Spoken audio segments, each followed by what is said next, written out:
So thank you everyone for coming and taking time out of your Thursday to join us for this webinar.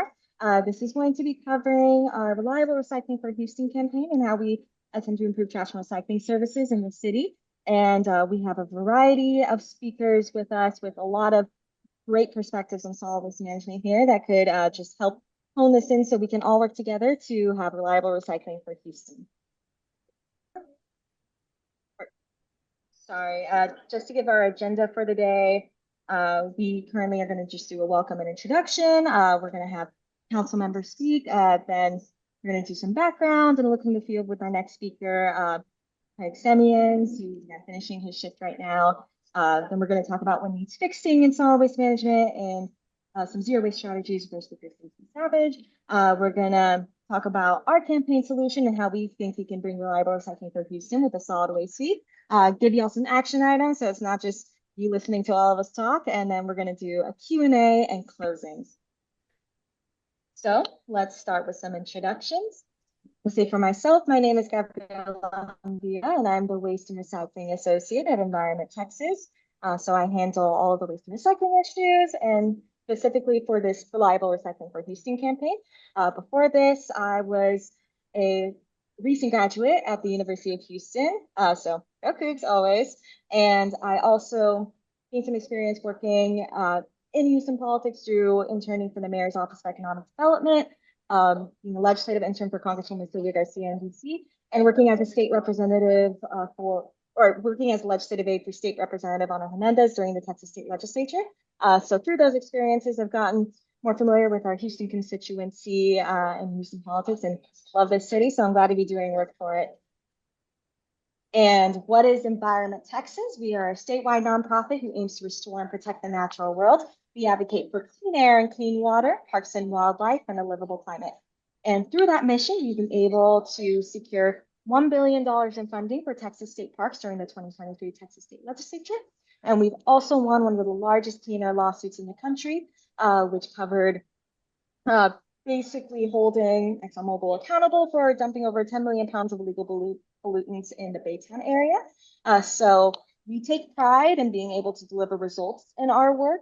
And that's what we aim to do with this campaign, to educate folks on our mission in trash and recycling services and deliver on that. So I'll give it to Councilmember Joaquin Martinez to speak on his experience with working for better trash and recycling services with the solid waste department, and specifically how we can do that with the solid waste. So first and foremost, just want to say thank you for having me. My name is Joaquin Martinez, and I'm District Guide Council Member. Currently in my second year of my first term. And just a little bit of background before we move into some of the conversations of what I've been trying to do now as a council member. I worked for my predecessor for 10 years, and so the solid waste department challenges are not new. We've known that we're whether it's multiple trucks out of service, years back, whether it's our facilities that are needing upgrade, transfer stations, staffing challenges. Just in general, I want to say that our solid waste department has not been given the right amount of resources to fulfill basic services that I think residents or even more so now are putting their eyes on. Really frustrated about it. It is our number one kind of call in the office. It has been like that, quite frankly, consistently throughout my first term. Some background, and I've shared this historically as well. Prior to Harvey, we were doing okay. We were doing good, although at that point, in the foresight, we knew that we needed to right size the solid waste department. Essentially, how do we really fund a department? And I want to say even then, the funding needed was anywhere between 115 to 125 million to fund the department, and at that point, we were probably funding it at about 90 million, closer to 100. And so, right sizing the department. Even then, as a staffer, we submitted budget amendments to discuss a trash fee, to discuss opportunities for on-demand pilot program where we'd be able to pick up heavy trash.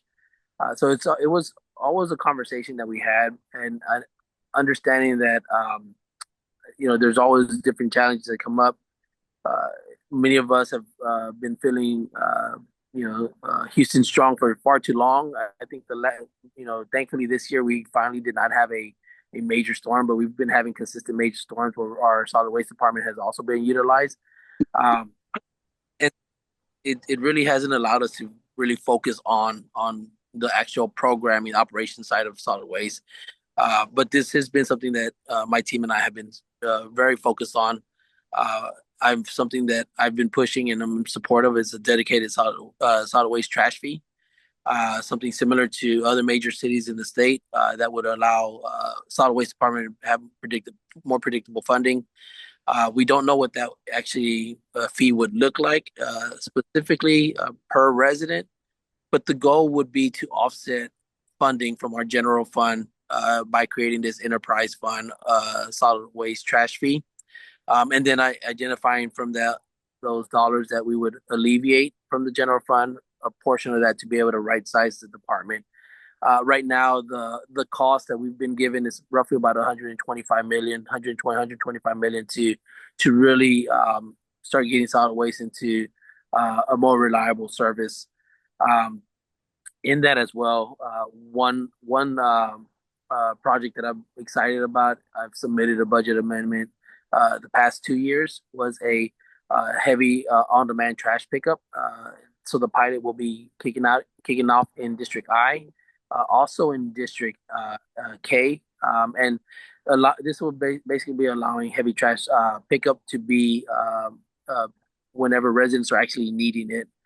We had put out a survey, so it wasn't a scientific survey, but just from the feedback that we were able to get from our constituency, maybe about 4 or 5 years ago. As you all know, we have heavy trash pickup every month, whether it's bulk waste or tree waste. So you're looking at 12 times, six tree waste, six bulk waste. And we were asking the question specifically of what, how many times do you put out tree waste? And on average, we weren't getting more than two a year. And it makes sense, right before hurricane season, you wanted to make sure these limbs that were possibly, were loose or whatnot, you wanted to take them down. And then after the cold weather, you wanted to also do the same thing, make sure that you're taking care of debris or the tree debris that or vegetation that was growing. When it came to bulk waste, we weren't seeing more than four times a year that somebody was putting out, whether it was a mattress, a couch, or any other appliances. Um, there were times where somebody used it every month. And I know one of my colleagues, Mayor Pro Tem Cassis Tatum, has highlighted how folks that put out every month usually, and this is anecdotal, but what we would see is more building material. And so that speaks to, not having sufficient facilities. We have depositories throughout the city, but not enough um, to be able to take in some of these other bulk waste. And so overall, when it came to heavy trash, we were seeing maybe half amount of the times that folks were utilizing heavy trash services. And so it's an operation that essentially it's archaic, and I speak to this as much as I can whenever I'm out in the community, and I've even done some surveys with the residents that are at the civic clubs, and raise your hand if you've done how many times you do tree waste, if you do it more than two times, and it really follows the same pattern essentially. And so the heavy on-demand trash pickup, we're hoping that as we become more efficient and strategic on pickups, it alleviates resources to be able to ensure that recycling is being addressed. Um, of course, we know that our equipment, our trucks are out of service. My team and I, we had a site visit at the with the director about 4 months ago, and at that specific time, there was about 30 trucks that were being looked at, being serviced and being looked at basically off the streets. We're trying to catch up with some of the recycling trucks or with the recycling trucks. But what I remind the administration and my colleagues is that we can purchase these trucks, but we will find ourselves in the same situation if we're running the department the same way. And so we really need to identify a funding source that could really identify not just purchasing, but maintaining our facilities. Um, and ultimately, my priorities is really simple. It's reliable, it's timely, it's transparent city services that residents, quite frankly, deserve and are counting on. Um, we know that as we address something as basic as your trash service through solid waste, it definitely improves neighborhoods, quality of life, safer neighborhoods. Um, as our heavy trash pickup schedule gets delayed, we know illegal dumping increases, and so um, as we work to ensure that every community has basic services that they deserve, the goal is to now educate. Uh, um, Several times as I'm out in the community, most folks don't know that some of our neighboring cities just south of us, like Pearland and Pasadena, all have a trash fee. And as I start having this conversation with them, it really kind of um, allows them to think about, okay, what would a trash fee be in the city of Houston? And I I want to say from my personal conversations with residents, I usually do two civic club tours, one in the beginning of the year, one in the end of the year. Always having this transparent conversation, honest conversation. I feel very confident that residents will be ready for a trash fee whenever we're ready to implement. Um, but the one thing, and I've in having conversation with the director now for solid waste, is that the goal is to also exhaust all options. Right? We need to make sure that we're focused on if getting rid of inefficiencies, any waste that we're creating because of just old schedules that we're running on. And so um, a lot of work over the last 2 years has been put in. I feel very confident that my colleagues also um, feel a bit more confident about speaking to this. No elected official will ever go into a neighborhood and say, "I want to increase your taxes," or "There's a trash fee that or a fee that we want to implement."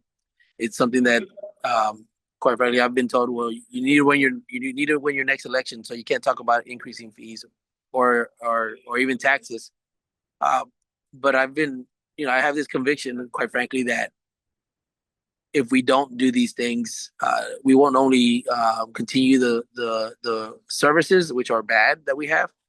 We're also going to create a bigger problem because the city continues to grow over the last 3 to 4 years.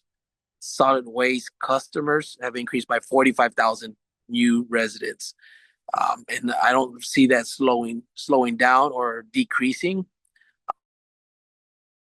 And so at the end of the day, we need to just have this grit and conviction to do the right thing, no matter how difficult the conversation. And I'll leave it at that. If there's any comments or questions,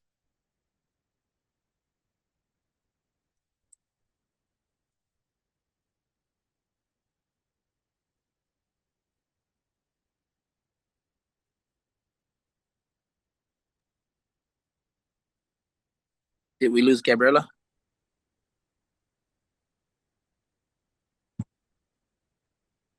Yes, I think we lost our moderator. She was having some Wi-Fi difficulties.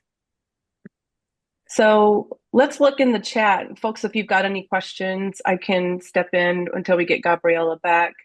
I Yeah. had a question. You talked about earlier about heavy pickups, and I was wondering, does that mean heavy by weight or volume? So the city of Houston currently, we have we pick up no more than 8 cubic yards. So we tell everybody the back of a pickup truck. Uh, this is every month, so it could be either tree waste or bulk waste, which appliances, furniture, stuff of that sort. 8 cubic yards, or if it's a combination, because and it gets confusing for residents because you could also put out only on bulk waste, you could put out tree waste as well, but Mhm. combine cubic yards as well. And so it's by volume. And as long as it's yeah, and I guess just to touch on that a bit too, what happens is not necessarily knowing who's putting trash out and how much. That's where our drivers are having to do more multiple trips sometimes, especially if there's delayed pickup, and that just delays the whole operations in general. And so, yeah, so it's by volume. We definitely as a city need to continue to help inform and educate the community about that as well. And here's another question. What kind of support have you seen amongst residents for solid waste fees? And has polling been done significantly on this proposal? Is there any major difference in which areas tend to support a fee like this? So there hasn't been that I know of a poll, a legitimate poll. Let me say that. As I shared with y'all, we did it was literally within our office. Just we had several questions about what the fee would be used for. What would you be in favor of fee? How many times you put out bulk waste, tree waste? And in that survey, what we saw was that folks weren't putting it out as much, and folks would be in favor of a fee if the fee was going to help ensure that we had more reliable services. Um, Mm. in my interactions with residents, in person, they're pretty favorable, quite frankly. And I try to encourage my colleagues to have these conversations. I think again, folks, they're nervous about saying, "Hey, I want to charge you something." If you're an elected official, they're just like, "Hands off, we don't want to charge." And I think that's one of the reasons why it's kind of been kicked down the road because you know everybody wants to win their next election. Not that I don't want to win my next election, but I also understand the responsibility and the challenges that we've had, and so it's important for me to do the right thing. And so, as difficult of a conversation they might believe it is, it's really not. Folks are in favor of it, um, especially if you can, like in my district, I neighbor Pasadena, and if they know that Pasadena has a trash fee, they're like, well, why don't we? And I've shared with them that 45,000 new residents that come in to the city of Houston over the last 3 to 4 years, they call and they're like, hey, I want to set up my trash fee, and we're like, we don't have a trash fee, and so this the mind shift starts happening, and there really becomes a kind of I think we definitely would like to see better services, and they have neighbors right in Friendswood and Pearland, and I say those specific cities because they're closer to my district that have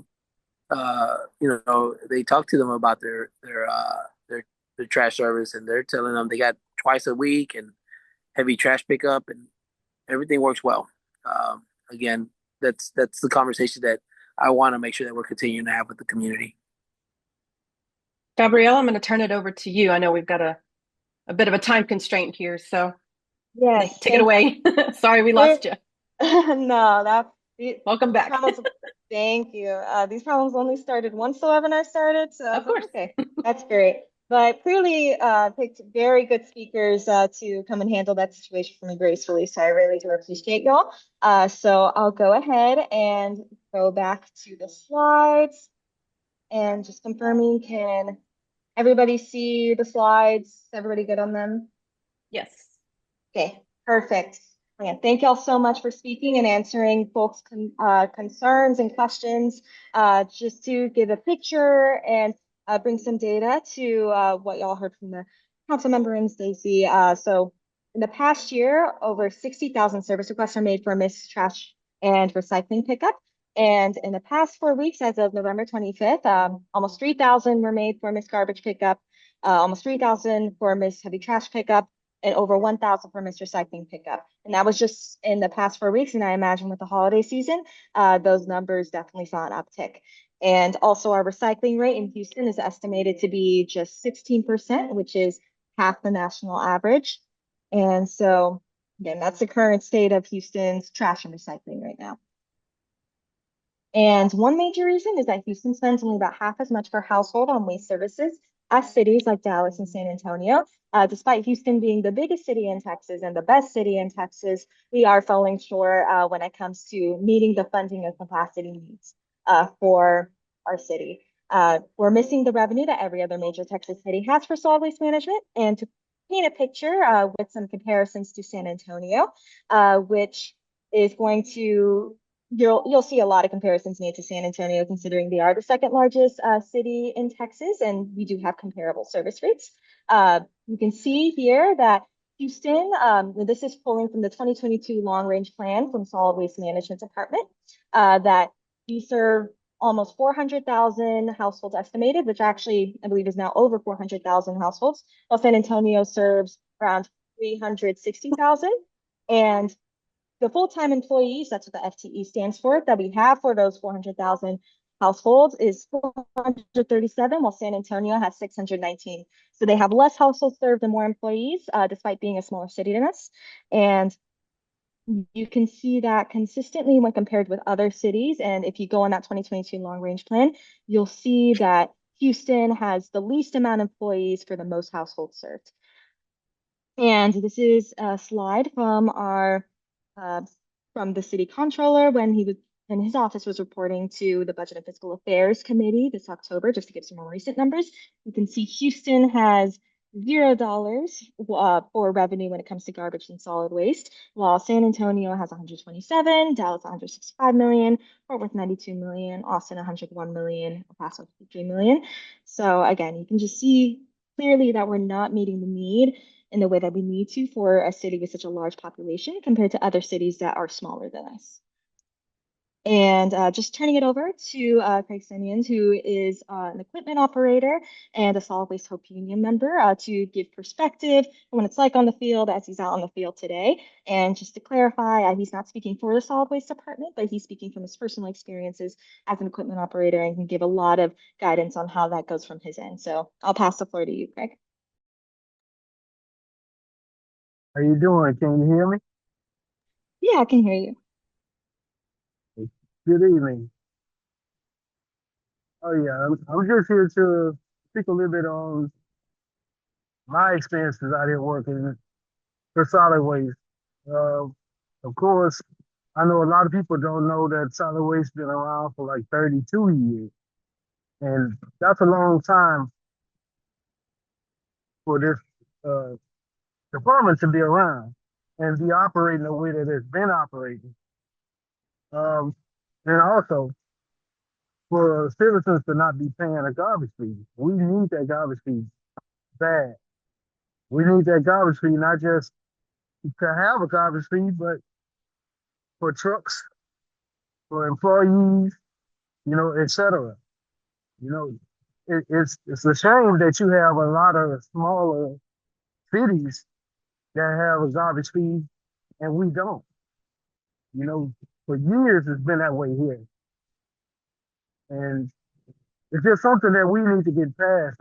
I hear all the time that a lot of folks in politics, they really don't want to like enforce that because they feel like it would be something like raising taxes, but maybe they ought to come and ride with us to get a clear understanding of why us as city employees feel like that's necessary.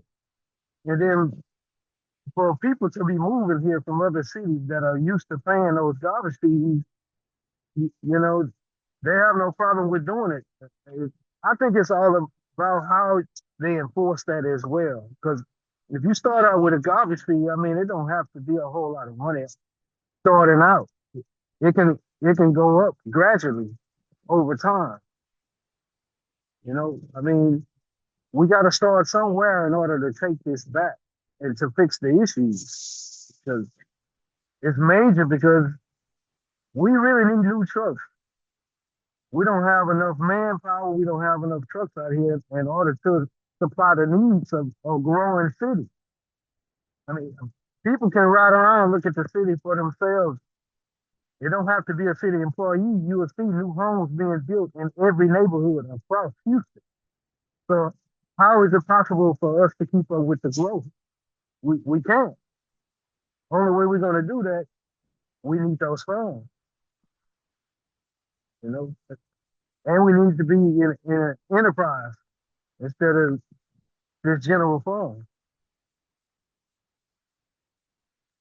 Absolutely. Thank you, Craig, for saying that, and especially just putting into reality that we do need a lot more capacity and funding and revenue for our solid waste department, and especially touching on some concepts like the enterprise fund that will be discussing further in this webinar. So thank you for sharing your experience with us and just putting that into reality. No problem. Right, perfect. So we've heard from the field, and that brings to context some more conversation that we'll have on this on what needs fixing. So we clearly need more staff and more pickup trucks, considering that's largely cited as reasons for delays. Just to paint a picture, we have already seen some progress made on that thanks to the current mayoral administration and the department. They recently purchased 50 new pickup trucks, and they also got a new contractor for heavy waste. And we do applaud those efforts to make a more robust solid waste department. But we need more considering that those 50 new trucks are adding to the existing 200 new trucks, while half of those, or the existing 200 trucks, but around half of those 200 trucks are over 7 years old, many being over 150,000 miles. So the 50 new trucks are great. We need more. And going through different infrastructure projects from 2060 to 2030 that are being proposed in Houston, we've seen that large transfer stations that we depend on for our recycling and our trash have been noted by the city to be poorly designed with unsafe working conditions, needing construction upgrades. So we do see a lot of need there, and while there is progress being made, we just need more considering that, again, we serve over 400,000 households currently in Houston, and the infrastructure that we have is not enough. But these are specific ways if we boost the amount of staff we have, really boost the amount of pickup trucks, especially to meet the needs that have fallen short since we've decreased $4 million in funding from the past year and had around 30 folks retire from the solid waste department. We just need something more robust. And we Right. also, Mhm. That's I'm just agreeing with what you're saying. I also change the morale in the department as well. When I say that, I'm speaking of, hey, you know, we don't get the same respect as the police and fire do. Only time we get really recognized is when it's a major storm or something like that. You know what I mean? We deserve that same respect, and that's part of it too. And I think that's something that every city employee that works for solid waste would agree with me on that.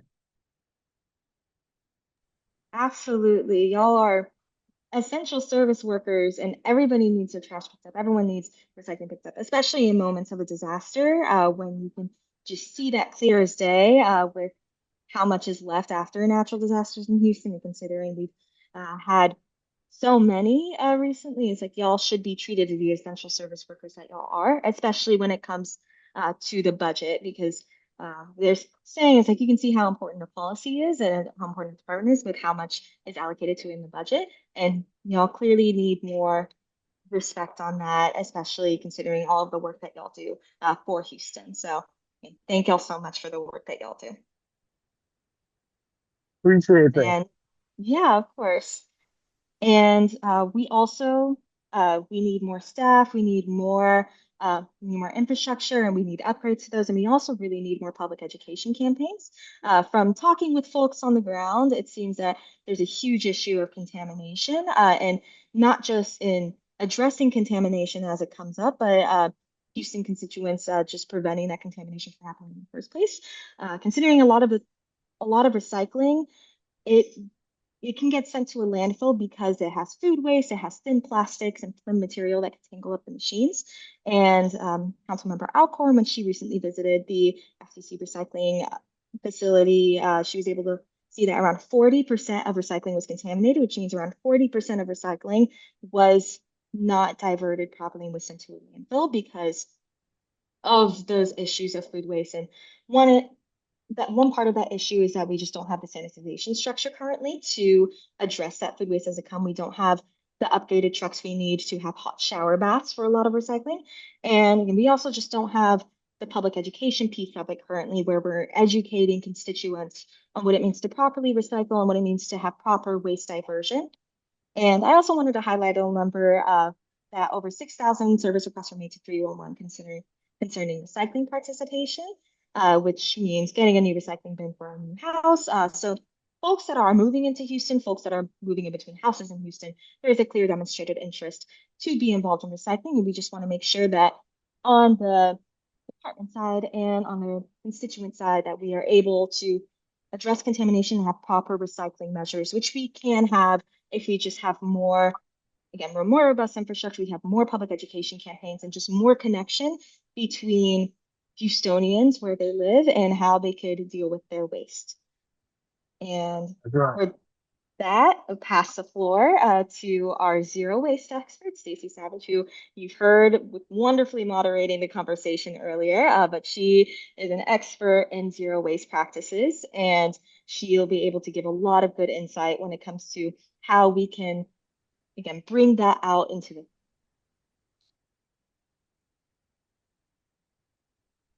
Well, hey y'all, I'm Stacy Savage, aka the Texas Trash Talker.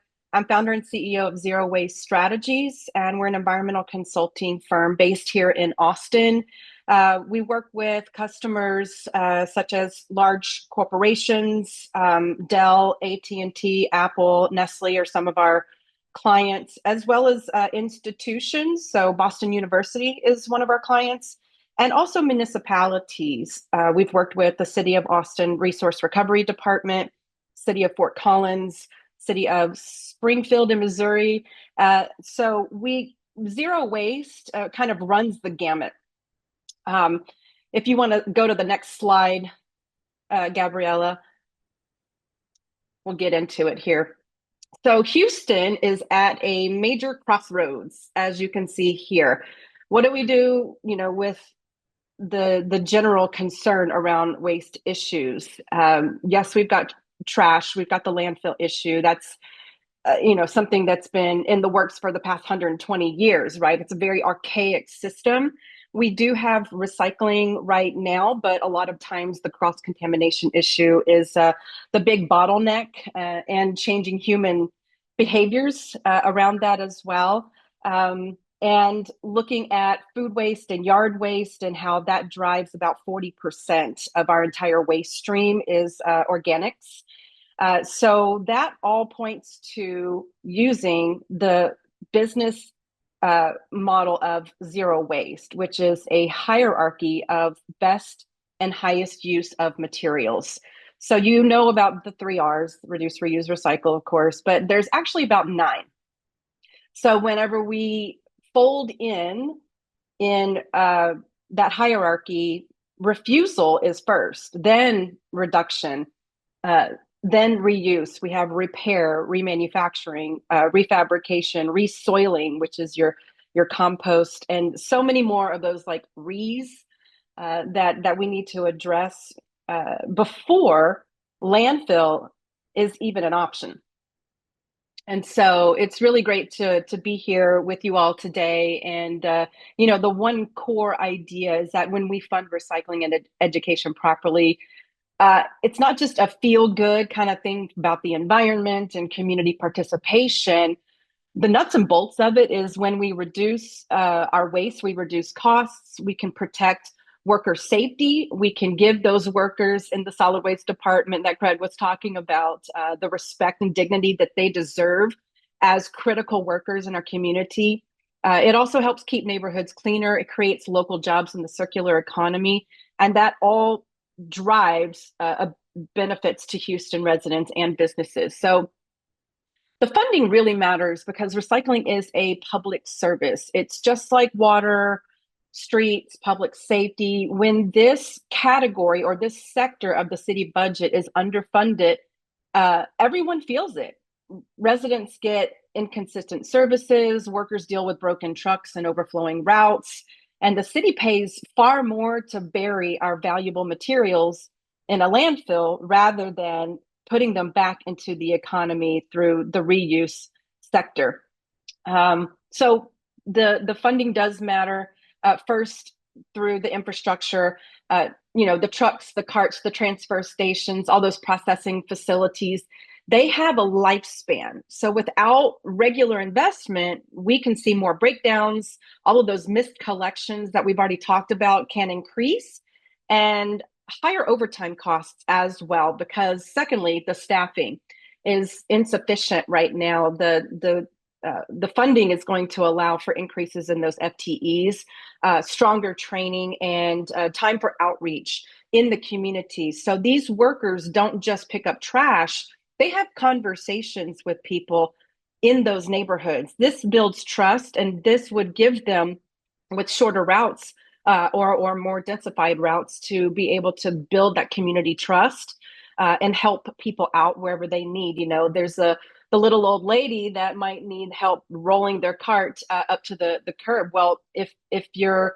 on a really tight schedule, you may not be able to provide that service, and that elderly woman misses her trash pickup. So there's a lot to be said around being able to fund a department sufficiently to be able to not only create those jobs and keep the community clean, but to create a stronger trust bond between the city and the residents. And then third, material markets. So when we have cleaner, well-sorted recycling, that has real value. So when the city can invest in quality collection and public education, it can sell higher value materials and offset some of the program costs. So it's not about spending more. It's about changing people's view about investments back into their own systems. So every dollar is going to help us avoid the higher disposal costs further down the road. And like Councilmember Martinez said, the many administrations before he got seated has kicked the can down the road, and now he's really taking up the mantle to address this. So these, the funding that falls short is there's a few predictable outcomes, of course. So those routes are stretched thin. That increases those missed pickups, resident and business frustrations. We look at education that gets cut first because apparently that's optional. Public education is the crux of the entire system. So even though that's what's going to be what reduces the contamination and the costs. And then, the power of education really empowers a community. It helps people take ownership of the way the system works. It helps, peer-to-peer recycling as well, especially if you're in an office setting or some kind of business setting. Whenever you have employees helping other employees recycle correctly and responsibly, that starts at home. So that public education is really key. So it makes the rules a lot more simple. Everybody is on the same page, and it's consistent across all the channels. Those, there's color coding. The cart lids are labeled. The website is up to date. The social media accounts for the city and the department are putting out the most relevant and up-to-date information possible. Schools are starting to teach their kiddos how to recycle. And, let's be honest, the kids are usually the ones that teach us how to recycle. But neighborhoods are just kind of coming together around this one issue that doesn't have any political leaning. It's a utility, right? And we should use it as such and fund it as such. So, there's several success stories across the country, and cities that combine consistent funding with real education see measurable gains in just a few years. The information that's placed where decisions happen, like on the cart lid, at the dumpster. So here in Austin, there's a requirement in our universal recycling ordinance that requires businesses to recycle. They have to have 18-inch stickers that are reflective at night that delineates, what goes in this particular dumpster. So there's that signage is critical for people to be able to know that they're recycling confidently, right? A lot of people that get I guess a little frustrated or they become a little embarrassed. That's where you get the contamination is people aren't recycling confidently. If they don't know exactly what they have in their hands going into a particular bin, then they're going to either cross-contaminate it or they're going to mishandle that recyclable item into the trash that's gone forever. Because what? It's going to get buried in a landfill. And Texas has a lot of landfills, and there is a lot that we can do as a state and even in the Houston region to drive the economy through zero waste protocols and circular economy principles. So I think reducing contamination is one of the fastest ways to improve on the economics of recycling, but it really is not going to happen by accident. It requires the targeted education, the commitment by the city, the strong funding of the department, and boosting those workers up, addressing the feedback loops with residents and businesses, and just having that follow through and demonstrating to the community that, yes, you can trust us to handle these materials properly. All the recyclables that you put out at the curb, they're going to be handled correctly. There's a big, not myth because it has been proven, but there's a mistrust that, oh, if I recycle, then all of it's just going to get picked up by the same truck. It's all going to go to landfill anyway. What are we doing to disprove that as a city? So there's being able to bust that misconception wide open and being able to provide the demonstrated proof through tracking, through recycling numbers, is going to be one of the critical pieces of this to regain the public's trust that the city is doing what it says it's going to be doing, and making sure that the private haulers are also doing right by the community and their materials as well. So I know that we're running out of time a little bit, so I do want to turn it over to Gabriella and see if there are any questions. Yes, and thank you so much for saying all of that. I will say I do see some questions in the chat.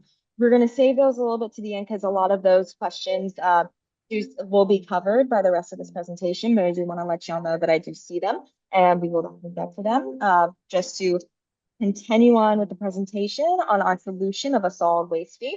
By adopting a solid waste fee, as y'all heard, we can invest in proven solutions, reliable curbside collection, strong recycling programs, composting and waste reduction initiatives. We do see this in every other major Texas city, except for the city of Houston.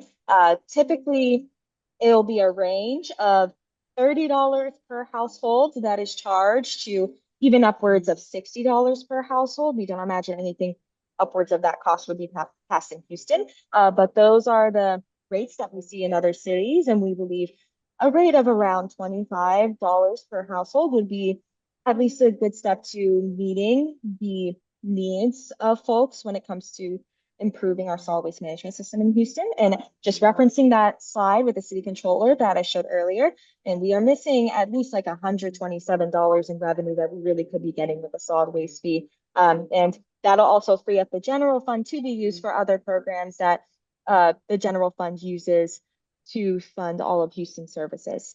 And specifically, the solid waste fee would establish an enterprise fund, which I know we talked about earlier, but just reiterating, it's a pool of funding dedicated to solid waste management outside the general fund. It could also be administered into an existing enterprise fund, which is what we have with water and sewage.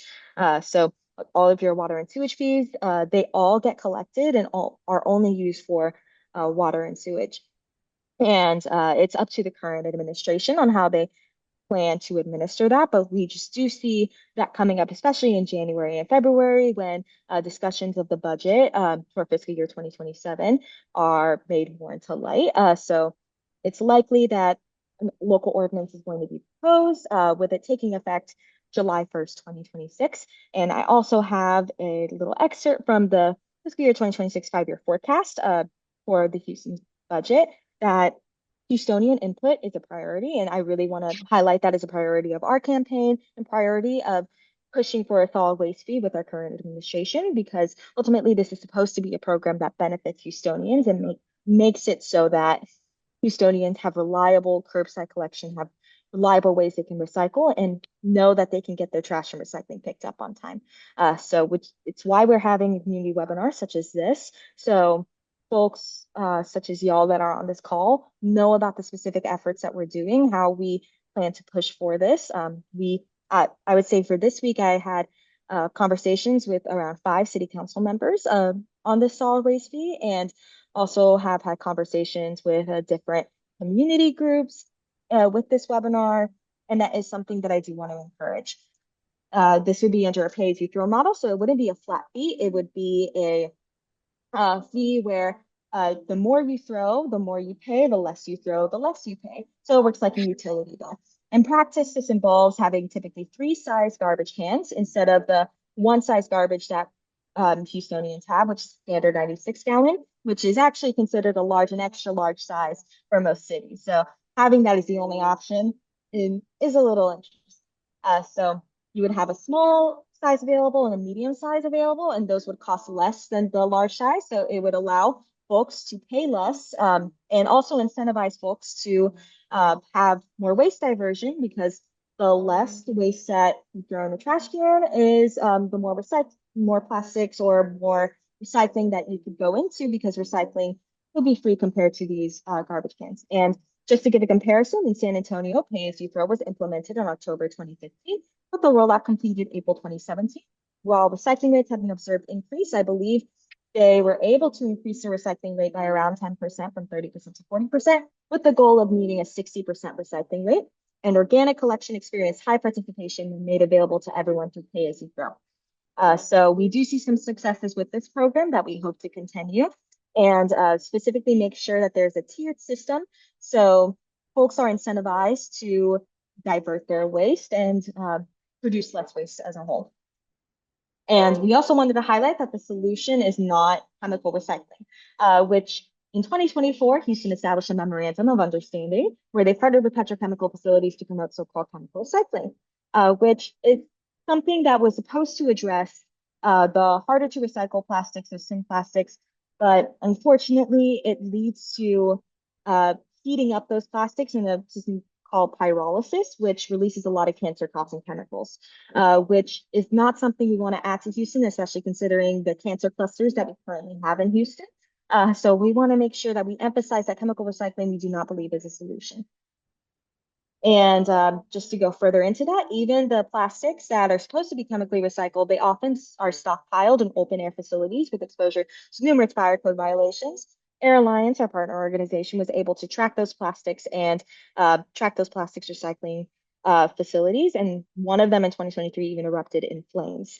And so even with the plastics that are in the process of being chemically recycled, oftentimes they're stockpiled and they pose a hazard, which I do want to emphasize that we are looking for innovative technologies to deal with those hard to recycle plastics. And we do believe there is a path forward in working with all stakeholders on this issue, because ultimately I think everybody can agree no one likes cancer. Nobody likes the way that we deal with our plastics and the way we deal with our public health in the way that we do currently. And for example, even my conversation with Council Member Ramirez in his office, there's someone in his office starting a startup where they're finding ways to hard to recycle plastics and break them down to their hydrocarbons without releasing toxic cancer-causing chemicals. So we do believe there is a way for first just getting people to use less plastics as a whole, but for people that still use those hard to recycle plastics, there is a way without causing cancer. So important to consider with the solid waste fee is this will not immediately better services. We really want to be upfront about that. Capital needs to be boosted first. It takes time to get all of the needed vehicles to hire and train all of the staff.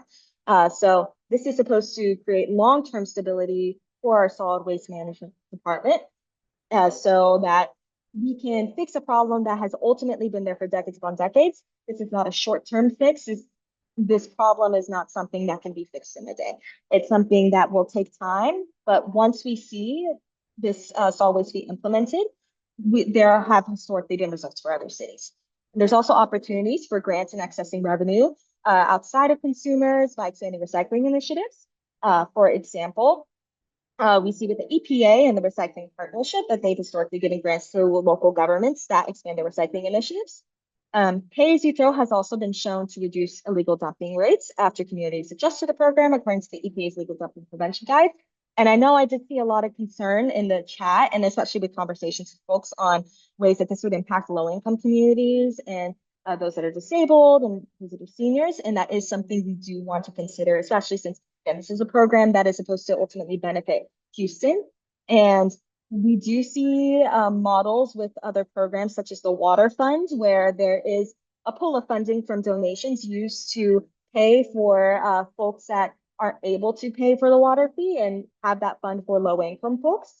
And we do see other cities as well establish similar programs when it comes to their solid waste department and just having discounts and exemptions for low income folks and the disabled and seniors. And that is something that we do hope to consider, especially with all of our Houstonian communities, that this is supposed to be a benefit to y'all, and we want to make sure to consider that.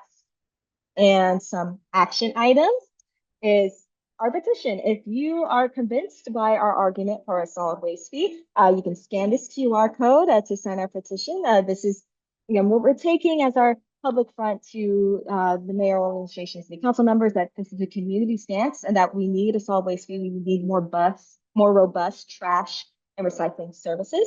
So I'll leave this screen up for a little bit, but considering we're short on time, I'll also send out a link to the petition.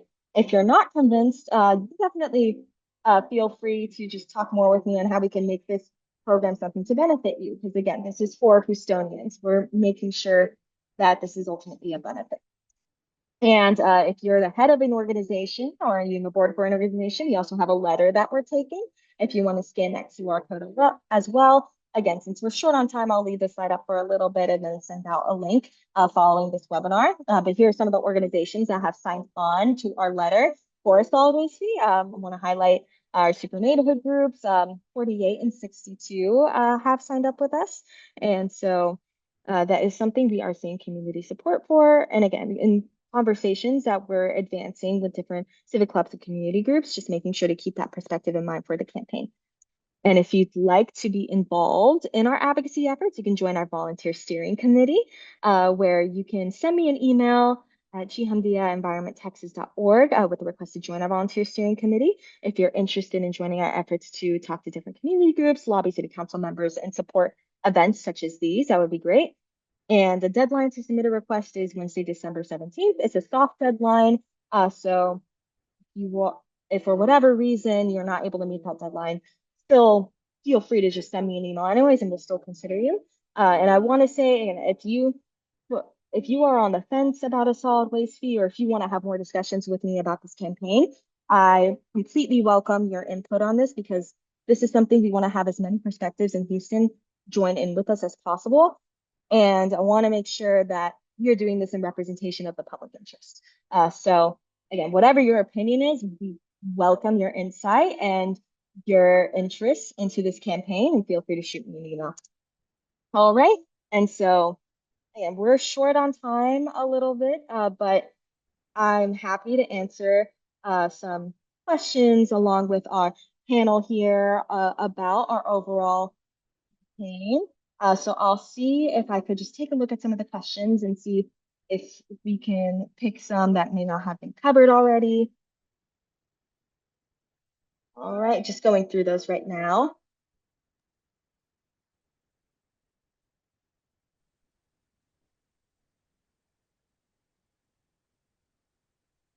Thank you so much for joining us. And thank y'all, as always, for wanting to be a part of this. And yes, I do see a question about adding a separate fee or adding it to the water fee. And yes, we do consider that an option. It depends on how the administration goes, but it seems that just depending on, I see a division that some folks are wanting to establish a new system. Some folks with our administration want to, again, integrate that into an existing system. And considering we are not raising property taxes, it is honestly a possibility for it to be integrated in an existing water and sewage fund. And the trash fee be based on the amount of waste generated. Yes, it would under the pay-as-you-throw system. And if anyone has any new questions as well, happy to address those. Yes, we can absolutely share a recording as well as a copy of the slides and make sure this is available for all of y'all's reference. I do see Michael Martin has their hand raised, so I'll go ahead and allow you to talk. So I'll ask you to unmute, but you can go ahead and ask your question. Hi, yes, I just wanted to speak in regards to like the builders and contractors. I heard a lot in regards to the residents and with the fee, and I am definitely one of the ones that are on board for the fee in Houston, given like the backdrop that we've done with the work. But I want to know what we're doing about builders, because the thing is that we are not the only ones that's dumping. Like in a lot of our communities, we have builders that are coming in because of the no zoning in Houston and how the permits are set up. So what is council or anyone with this entity doing in regards to that issue as well? Because it's like we're picking one side. And I do understand as residents that we do need to have the fee, but we also need to do something about the builder side. So is that something that you guys are, you know, going towards, or trying to offer up an ordinance in regards to it, because we can't combat that issue without having a hold on that one as well?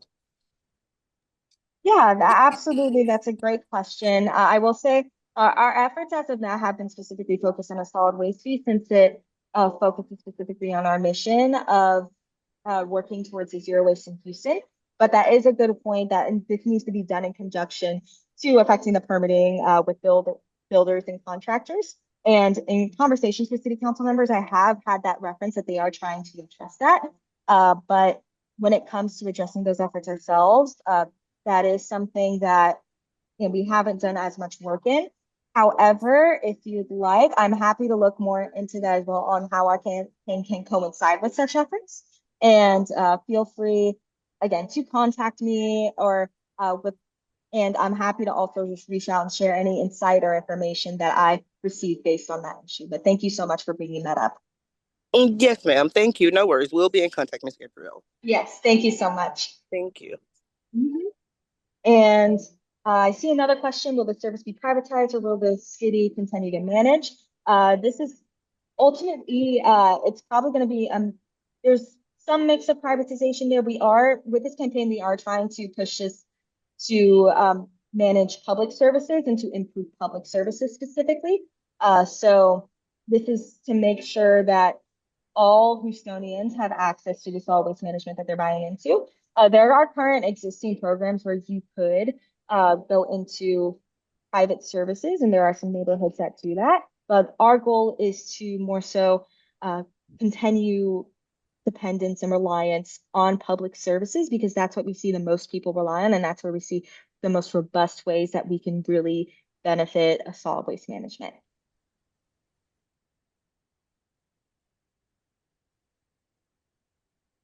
All right, and just going through the questions here.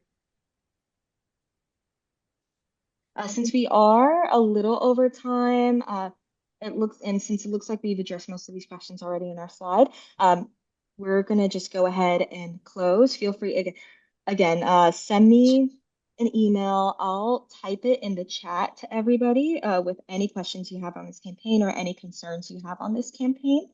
And we can, again, invite all collaboration. But here are some sources that you'll be able to access through the slide that we use for this presentation. And we'll be sending out a copy of these slides as well as recording of this to everybody that signed up. And these are just some great resources to dig into if you want to understand more about Service Request 311, about how budgeting works, comparison examples with San Antonio as well. And thank you all so much for joining us. I know that there are some hiccups earlier in this presentation, but we really do appreciate everyone taking their time out of this Thursday to join us. And yes, we love our partner organizations. We love our community groups. And we're having this campaign because we love Houston and we want to make sure that Houston is able to serve its constituents and have a clean, resourceful space for everybody that lives there. And yeah, feel free to contact me with any questions. You will be receiving a link to all of the information presented after this slide, either today or tomorrow, so be on the lookout for that. But thank y'all so much for joining our campaign and our webinar on a reliable recycling for Houston.